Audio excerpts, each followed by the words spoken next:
اچھا، جب ہم تاریخ کا سوچتے ہیں نا تو اکثر ذہن میں کیا آتا ہے؟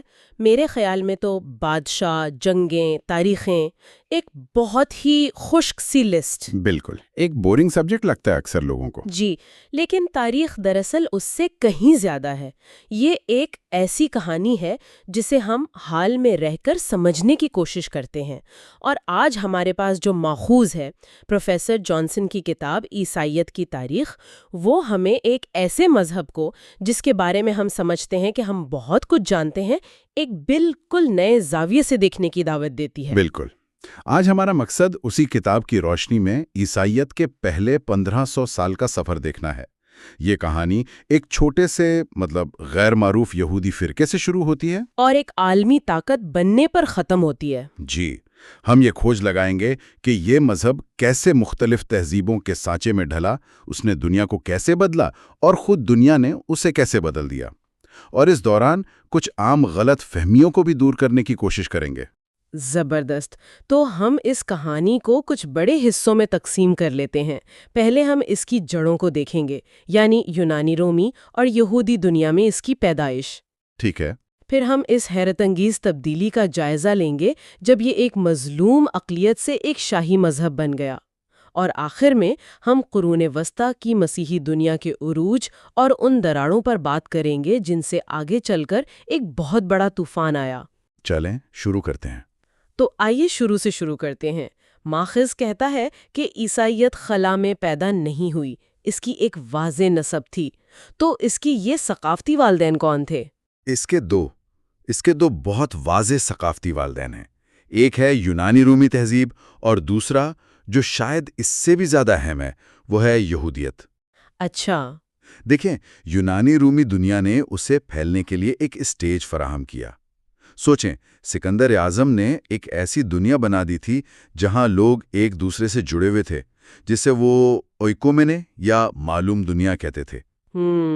پھر رومیوں نے امن قائم کیا، سڑکوں کا جال بچھا دیا، اور سب سے اہم بات، ایک مشترکہ زبان یعنی یونانی ہر جگہ سمجھی جاتی تھی۔ عیسائیت کے ابتدائی مبلغین نے اسی انفراسٹرکچر کا بھرپور فائدہ اٹھایا۔ یعنی ایک طرح سے رومی سلطنت نے نادانستہ طور پر ایک ایسے مذہب کے لیے راستہ ہموار کر دیا جو آگے چل کر اسی سلطنت کو بدلنے والا تھا۔ لیکن اس کا دوسرا پہلو یعنی یہودی پس منظر، وہ زیادہ گہرا لگتا ہے۔ وہ تو اس کی روح ہے۔ عیسیٰ اور ان کے تمام ابتدائی پیروکار یہودی تھے۔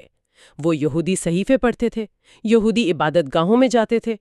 عہد نامہ جدید یعنی نیو ٹیسٹمنٹ کو اگر آپ پڑھیں تو وہ بنیادی طور پر یہودی ادب ہے۔ اس کی زبان، اس کے حوالے، سب کچھ۔ جی، اس کی دنیا سب یہودی ہے۔ لیکن پھر ایک ایسا موڑ آیا جس نے سب کچھ بدل دیا۔ وہ تھا عیسیٰ کے مردوں میں سے جی اٹھنے کا عقیدہ۔ یہ ایک ایسا دعویٰ تھا جو روایتی یہودیت کے لیے ناقابل قبول تھا، اور اسی ایک نقطے نے عیسائیت کو یہودیت سے الگ ایک نئے راستے پر ڈال دیا۔ تو ایک طرف رومی دنیا کی وسعت اور دوسری طرف یہودی فکر کی گہرائی۔ جی، اور ان دونوں کے ملاپ سے ایک بالکل نئی شناخت بنی جو شروع سے ہی تناؤ کا شکار تھی۔ ویسے ماخذ میں ایک بہت دلچسپ بات لکھی ہے کہ اس وقت کے یہودی بھی ایک جیسے نہیں تھے۔ رومی حکمرانی کے خلاف ان کے رد عمل بہت مختلف تھے۔ بالکل۔ کچھ لوگ جیسے زیلوٹس، وہ تو ہتھیار اٹھانے پر یقین رکھتے تھے۔ جی، اور کچھ ایسے تھے جو علامتی مزاحمت کر رہے تھے، جسے اپوکلپٹک لٹریچر کہا جاتا ہے۔ یہ ایسی تحریریں تھیں جو بڑے پراسرار انداز میں لکھی جاتیں اور پیشنگوئیاں کرتیں کہ خدا جلد ہی مداخلت کرے گا۔ اچھا۔ رومیوں کی ظالم سلطنت کو تباہ کرے گا اور اپنے لوگوں کو نجات دلائے گا۔ یہ براہ راست بغاوت کیے بغیر امید دلانے کا ایک بہت ہوشیار طریقہ تھا۔ اور ایک چوتھا گروہ بھی تھا، بحیرہ مردار کے قریب قمران میں رہنے والے ایسینز۔ وہ تو سب کچھ چھوڑ چھاڑ کر صحرا میں جا بسے تھے، ہے نا؟ بالکل، اور یہ بہت اہم نکتہ ہے۔ ایسینز کا خیال تھا کہ یروشلم کا مرکزی ہیکل اور وہاں کی مذہبی قیادت کرپٹ ہو چکی ہے، اس لیے انہوں نے سماج سے مکمل علیحدگی اختیار کر لی اور صحرا میں جا کر قانون کی اپنی تشریح کے مطابق ایک پاکیزہ زندگی گزارنے کی کوشش کی۔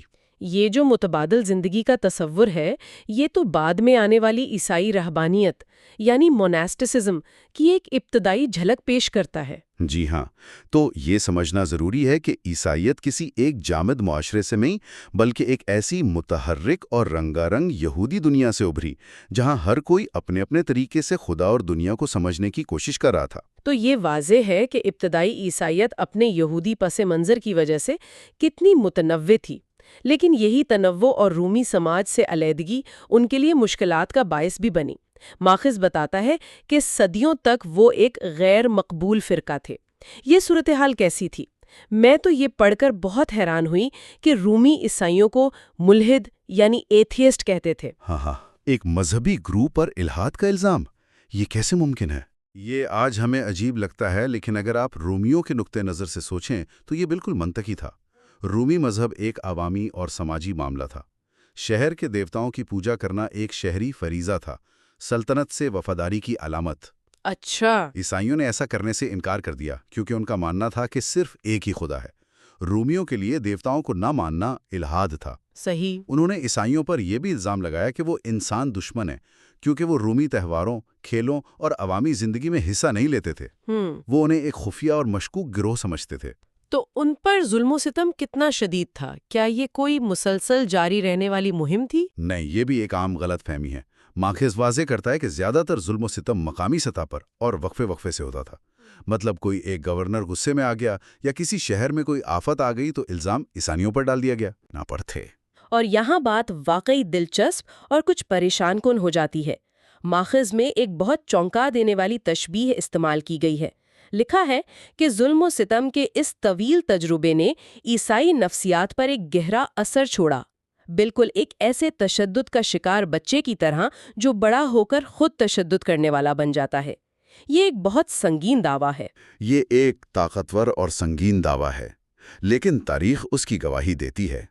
صدیوں تک مظلوم رہنے کے بعد جب چوتھی صدی میں شہنشاہ قسطنطین نے عیسائیت قبول کی تو پاسا پلٹ گیا۔ ہر چیز بدل گئی۔ جی، چرچ اچانک طاقت کے ایوانوں میں پہنچ گیا، اور پھر اس نے وہی طریقے استعمال کرنا شروع کر دیے جو کبھی اس کے خلاف استعمال ہوتے تھے۔ ریاست کے ظلم و ستم کے اوزار، قانون، فوج، انتظامیہ اب غیر عیسائیوں، جنہیں پیگنز کہا جاتا تھا، یہودیوں اور ان عیسائیوں کے خلاف استعمال ہونے لگے جنہیں بدعتی یا ہیریٹک سمجھا جاتا تھا۔ کیا ماخذ اس کی کوئی ٹھوس مثالیں دیتا ہے کہ یہ تشدد کرنے والے کا رویہ عملی طور پر کیسے ظاہر ہوا؟ کیا یہ صرف چرچ کے باہر کے لوگوں کے خلاف تھا یا اندر بھی؟ دونوں طرف تھا۔ غیر عیسائیوں کے قدیم مندروں کو تباہ کیا جانے لگا، ان کی کتابیں جلائی گئیں اور عوامی عہدوں پر ان کے داخلے پر پابندی لگا دی گئی۔ لیکن اس سے بھی زیادہ شدت لڑائی چرچ کے اندر تھی۔ اب جبکہ عیسائیت شاہی مذہب تھی تو یہ طے کرنا بہت ضروری ہو گیا تھا کہ صحیح عیسائیت کیا ہے۔ اچھا۔ جن لوگوں کے خیالات سرکاری عقیدے سے مختلف ہوتے انہیں بدعتی قرار دے کر جلاوطن کر دیا جاتا، ان کی املاک ضبط کر لی جاتی اور بعض اوقات انہیں سزائے موت بھی دی جاتی۔ تو قسطنطین کا مذہب تبدیل کرنا عیسائیت کی تاریخ کا سب سے بڑا موڑ تھا۔ ایک تحریک جو سماج کے کناروں پر تھی وہ اچانک دنیا کی سب سے بڑی فوجی طاقت کا نظریاتی ستون بن گئی۔ بالکل، اس نے ایک ایسا اندرونی تضاد پیدا کیا جو شاید آج تک پوری طرح حل نہیں ہوا۔ تو طاقت کے ساتھ یہ ضرورت بھی پیدا ہوئی کہ عیسائیت کی اصل تعریف کیا ہے، اور ظاہر ہے یہ کوئی آسان کام نہیں تھا۔ ہر کسی کا اپنا خیال تھا کہ صحیح عقیدہ کیا ہے۔ بالکل نہیں۔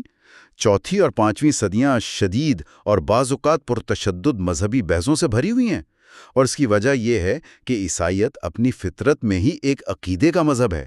یہ اہم نہیں کہ آپ کس نسل سے ہیں یا کہاں پیدا ہوئے ہیں، بلکہ یہ اہم ہے کہ آپ مانتے کیا ہیں۔ تو عقیدے کی ہر چھوٹی سے چھوٹی تفصیل پر بحث ہونا لازمی تھا۔ جی۔ اس کی سب سے بڑی مثال شاید تثلیث کا بحران تھا، جسے ایرینزم بھی کہتے ہیں۔ بنیادی سوال یہ تھا کہ کیا عیسیٰ خدا کے برابر ہیں؟ جی، سوال بہت سادہ لگتا ہے، لیکن اس کے مضمرات بہت گہرے تھے۔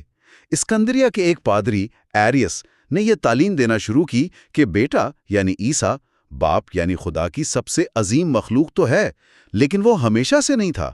ایک وقت تھا جب وہ نہیں تھا۔ یعنی وہ باپ کے برابر نہیں بلکہ اس سے کمتر ہے۔ بالکل، یہ خیال بہت سے لوگوں کو منطقی لگا اور تیزی سے پھیل گیا۔ سلطنت میں اتحاد کے خواہشمند شہنشاہ کانسٹینٹین نے اس معاملے کو حل کرنے کے لیے 325 عیسوی میں نائسیا کی کونسل بلائی۔ اور اسی کونسل نے مشہور نائسین عقیدہ یعنی نائسین کریڈ تشکیل دیا، جس میں کہا گیا کہ بیٹا باپ کا ہوموسیوس ہے، یعنی ایک ہی ذات کا ہے۔ اس کے لیے یونانی لفظ ہوموسیوس استعمال ہوا۔ بالکل، لیکن یہ بحث وہاں ختم نہیں ہوئی۔ یہ لفظ ہوموسیوس بائبل میں نہیں تھا، اس لیے بہت سے لوگوں کو اس پر اعتراض تھا۔ یہ تنازع مزید 50 سال تک چلتا رہا، جس میں بشپس کو جلاوطن کیا گیا اور سڑکوں پر فسادات ہوئے۔ تو یہ صرف ایک لفظ کی جنگ نہیں تھی؟ نہیں، یہ نجات کے تصور کی جنگ تھی۔ اگر عیسیٰ مکمل طور پر خدا نہیں ہے تو کیا وہ انسانیت کو نجات دلا سکتے ہیں؟ اس سوال پر چرچ کی بنیاد کھڑی تھی۔ بہت بڑی تقسیم پیدا ہو رہی تھی مشرق اور مغرب کے درمیان۔ موخص کہتا ہے کہ 1054 میں ہونے والی عظیم علیحدگی کوئی ایک واقعہ نہیں تھا، بلکہ صدیوں پر محیط ایک سست رفتار طلاق تھی۔ یہ صرف مذہبیات کا مسئلہ نہیں تھا، ہے نا؟ یقیناً یہ طلاق کئی سطحوں پر ہو رہی تھی۔ سیاسی سطح پر سلطنت پہلے ہی 2 حصوں میں تقسیم ہو چکی تھی، مغرب میں لاطینی بولنے والا روم اور مشرق میں یونانی بولنے والا قسطنطنیہ۔ زبان ایک بہت بڑی رکاوٹ بن گئی۔ بہت بڑی۔ دونوں طرف کے عالم ایک دوسرے کی تحریریں نہیں پڑھ سکتے تھے۔ پھر سیاسی حالات بھی مختلف تھے۔ مغرب میں رومی سلطنت ختم ہو گئی اور پوپ ایک اہم سیاسی شخصیت بن کر ابھرا، جبکہ مشرق میں شہنشاہ اب بھی طاقتور تھا اور چرچ اس کے ماتحت تھا۔ اور اس سب کے بیچ میں ایک مذہبی تنازع بھی کھڑا ہو گیا، فلیوکوے کا معاملہ۔ اسے اکثر آخری وجہ کہا جاتا ہے۔ یہ کیا تھا؟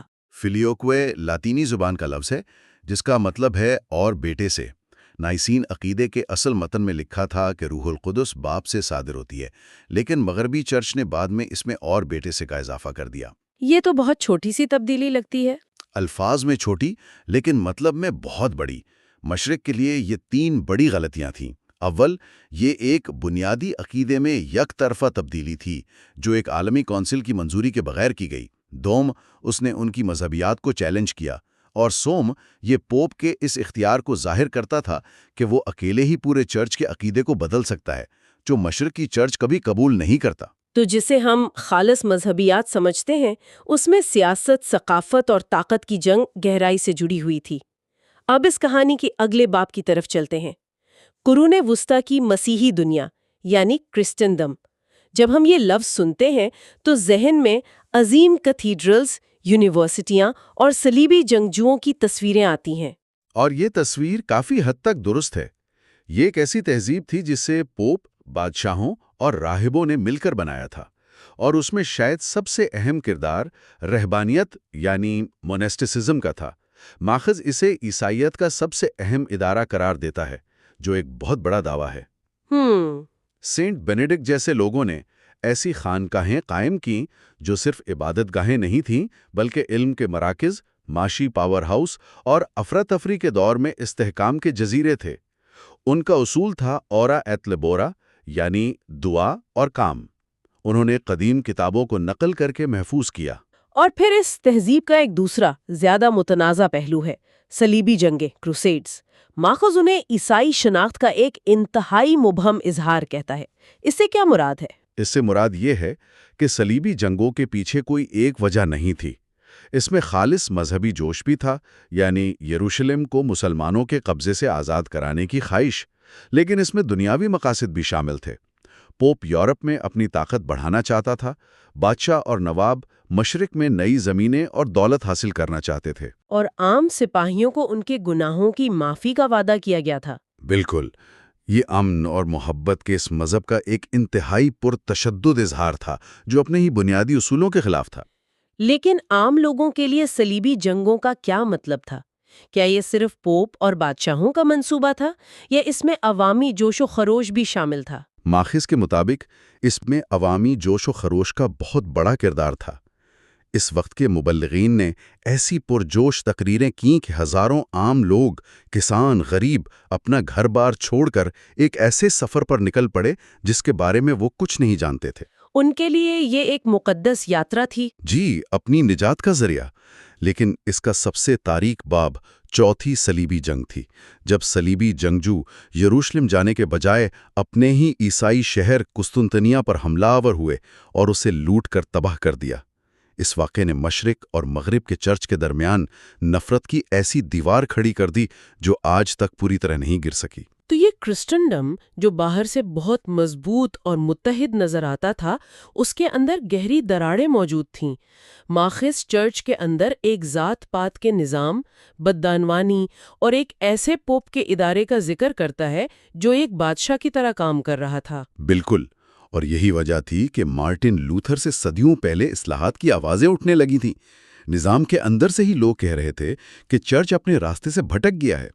انگلینڈ میں جان وائکلف اور بوہیمیا میں جان ہس جیسی شخصیات نے یہ جرأت مندانہ موقف اختیار کیا کہ چرچ کا اصل اختیار پوپ کے پاس نہیں بلکہ صرف بائبل میں ہے۔ اور انہوں نے سب سے خطرناک کام یہ کیا کہ بائبل کا ترجمہ عام لوگوں کی زبانوں میں کرنا شروع کر دیا۔ جی، کیونکہ اس وقت تک بائبل صرف لاطینی میں تھی جسے صرف پادری پڑھ سکتے تھے۔ یہ علم پر اجارہ داری کو توڑنے کی ایک کوشش تھی۔ اور پھر 15ویں صدی میں ایک اور بڑا دھچکا لگا۔ ایک اطالوی عالم لورنزو والا نے زبان اور تاریخ کے علم کو استعمال کرتے ہوئے یہ ثابت کر دیا کہ قسطنطین کا عطیہ، وہ دستاویز جس کی بنیاد پر پوپ دنیاوی طاقت کا دعویٰ کرتے تھے، جی، وہ ایک جعلی دستاویز تھی۔ یہ ایک ٹائم بوم کی طرح تھا، اور یہی وہ چھوٹی چھوٹی دراڑیں تھیں جن کی وجہ سے آگے چل کر ریفارمیشن کا بڑا زلزلہ آیا۔ تو ہم نے 1500 سال کا ایک طوفانی سفر طے کیا ہے۔ ہم نے دیکھا کہ عیسائیت کیسے ایک یہودی فرقے سے ایک عالمی مذہب بنی، کیسے اس نے سلطنتوں کو تشکیل دیا اور خود سلطنتوں سے تشکیل پائی، اور کیسے اس میں بے وقت عظیم الشان ثقافتی شاہکار تخلیق کرنے اور گہری بدعنوانی کی صلاحیت موجود تھی۔ بالکل، یہ ایک پیچیدہ اور تضادات سے بھری کہانی ہے۔ ماخذ ہمیں ایک آخری بہت گہرے سوال پر چھوڑ دیتا ہے۔ وہ پوچھتا ہے کہ ان تمام تبدیلیوں، سیاسی کھیلوں اور مذہبی جنگوں کے باوجود عیسائیت کا اصل جوہر یا ایسنس کیا ہے؟ اور وہ اس کا کیا جواب تجویز کرتا ہے؟ وہ تجویز کرتا ہے کہ شاید اس مذہب کی سب سے سچی اور مستند تاریخ پوپ، شہنشاہوں اور کونسلوں کی تاریخ نہیں ہے۔ شاید اصل تاریخ ان گمنام مقدسین کی ہے، وہ لاکھوں عام مرد اور عورتیں جنہوں نے خاموشی سے انجیل کی تعلیمات کے مطابق اپنی زندگیاں گزارنے کی کوشش کی، جنہوں نے محبت، معافی اور خدمت کے نظریات کو زندہ رکھا اور اگلی نسلوں تک پہنچایا۔ جی، ان کی کہانیاں تاریخ کی کتابوں میں درج نہیں ہے، لیکن شاید مذہب کی اصل روح انہی میں زندہ رہی۔ یہ واقعی سوچنے پر مجبور کرنے والا خیال ہے۔ تاریخ کو طاقت اور اداروں کی کہانی کے طور پر دیکھنے کے بجائے اسے ان گنت انفرادی زندگیوں کے خاموش اجتماعی اثرات کے طور پر دیکھنا کیسا ہوگا؟ یہ ایک ایسا سوال ہے جو نہ صرف عیسائیت بلکہ کسی بھی تاریخ کو سمجھنے کا ہمارا پورا زاویہ بدل سکتا ہے۔